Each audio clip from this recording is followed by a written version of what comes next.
what happens.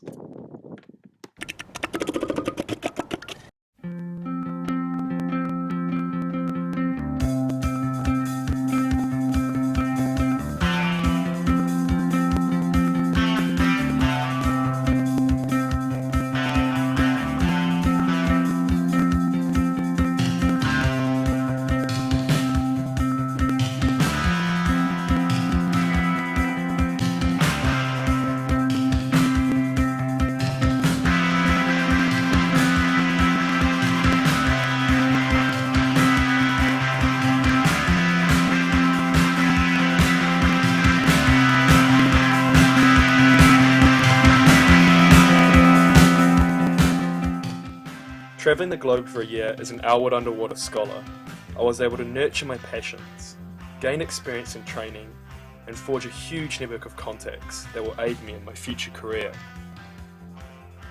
I was also given insight into many underwater related careers I wouldn't have had the chance to experience had it not been for the scholarship. Here's a small glimpse into my scholarship year, the places I visited, some of the experiences I undertook, and many of the people that helped me along the way.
Beginning the scholarship, my interests included marine science and conservation education. Throughout my year, I was able to undertake experiences that developed my skills in these areas.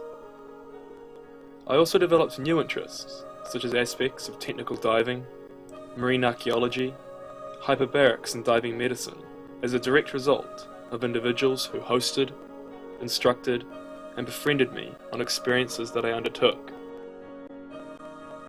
During the scholarship year, you have a chance to undertake all sorts of dive training.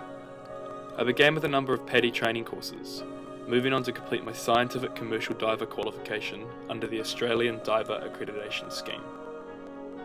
I quickly found an interest in more technical diving, undergoing my DSAT Tech Deep course in Malta, learning how to extend the range of my open circuit dives with gas switching and decompression procedures.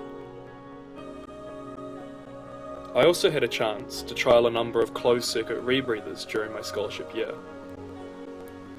Stopping off at Poseidon's factory in Sweden and VR Technologies factory in England. Undertaking a 3-day introductory course to the Sentinel rebreather under the instruction of Phil Short.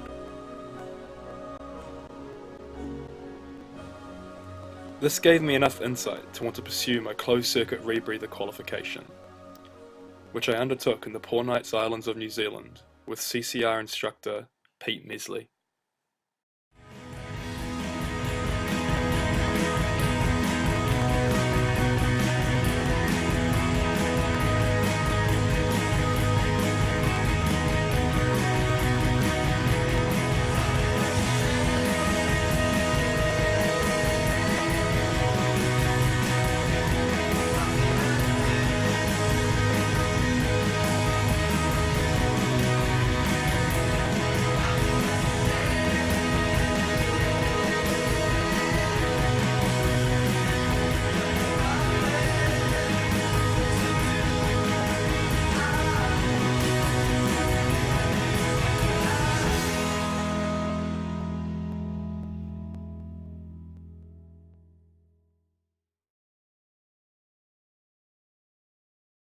Pursuing my interest in marine science was a focal point of my scholarship year, and I had more than enough opportunity to try a number of different projects.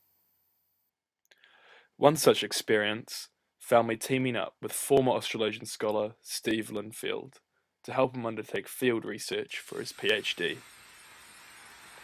Part of Steve's research involves looking at fishing pressures surrounding Guam and Saipan, utilising the survey technique of baited remote underwater video stations.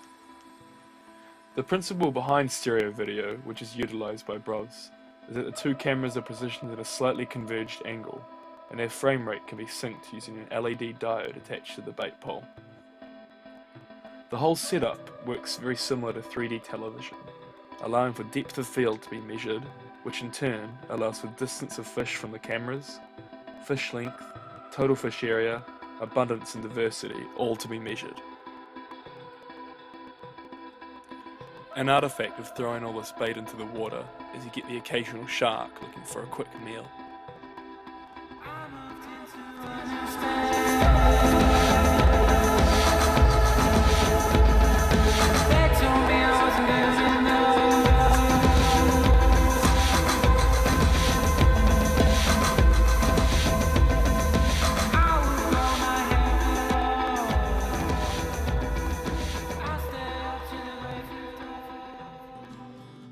Travelling to the Dominican Republic with North American scholar Josh Stewart and Professor Charles Beaker of Indiana University made for one of the most interesting and diverse experiences that I undertook.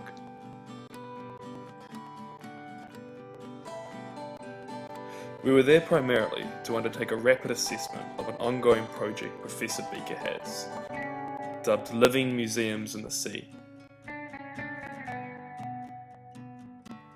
With the Living Museums in the Sea project, historical archaeological sites are transformed into artificial reefs with a story by reintroduction of artifacts in replica form, such as cannons on two of the historical shipwreck sites we dove, the Captain Kidd and the Morales. We also had the chance to dive part of a flooded cave system known as the Padre Nuestro cavern.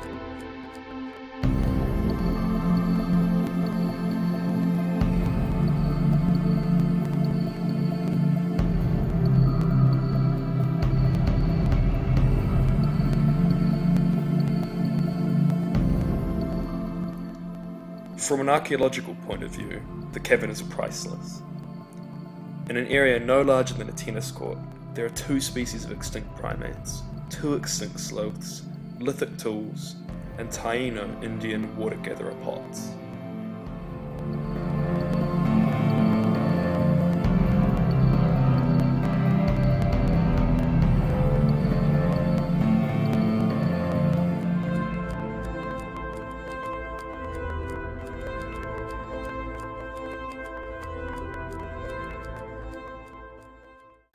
Possibly saving the wildest for last, my final scholarship experience found me travelling to the remote King George Island in Antarctica.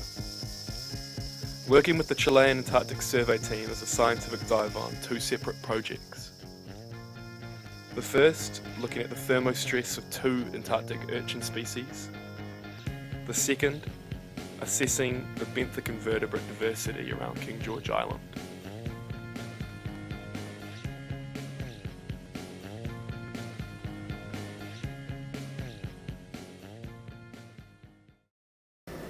Hey, just getting geared up for the first dive at King George Island.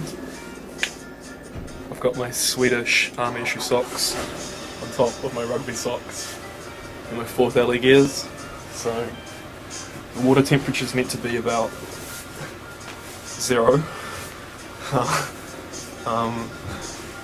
So we'll see how I survive and put it to the test, and I'll let you know how it goes. There was also plenty of time to check out some of the charismatic megafauna.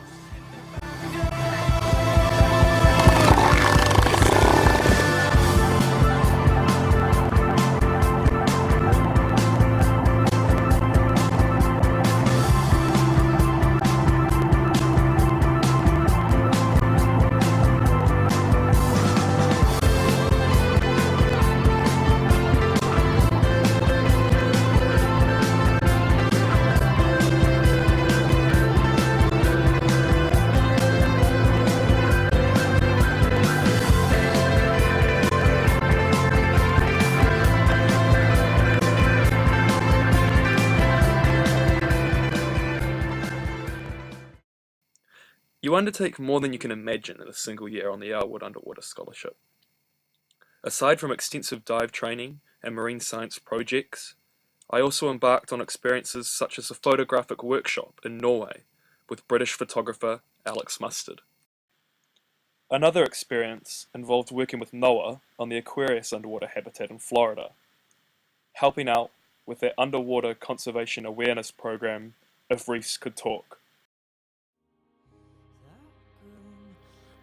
During my scholarship year, the experiences I undertook, networks I forged, and insight into the direction I hope to take my future career was invaluable.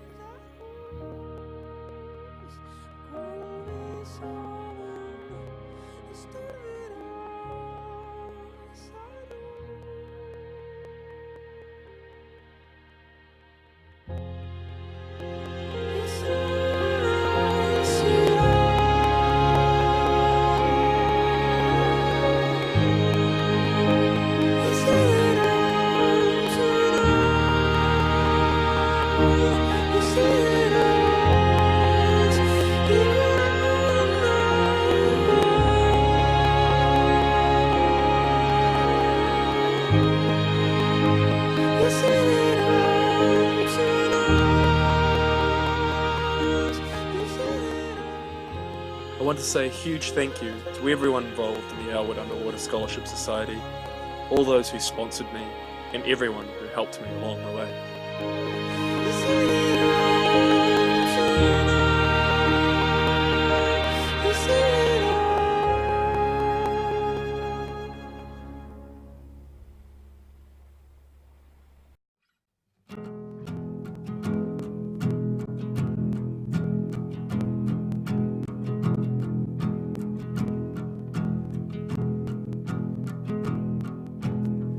Deep below the sea, darling, oh deep, deep blue sea. Deep below the sea, darling, oh deep, deep blue sea. And it was Mama that got drowned out in that deep blue sea.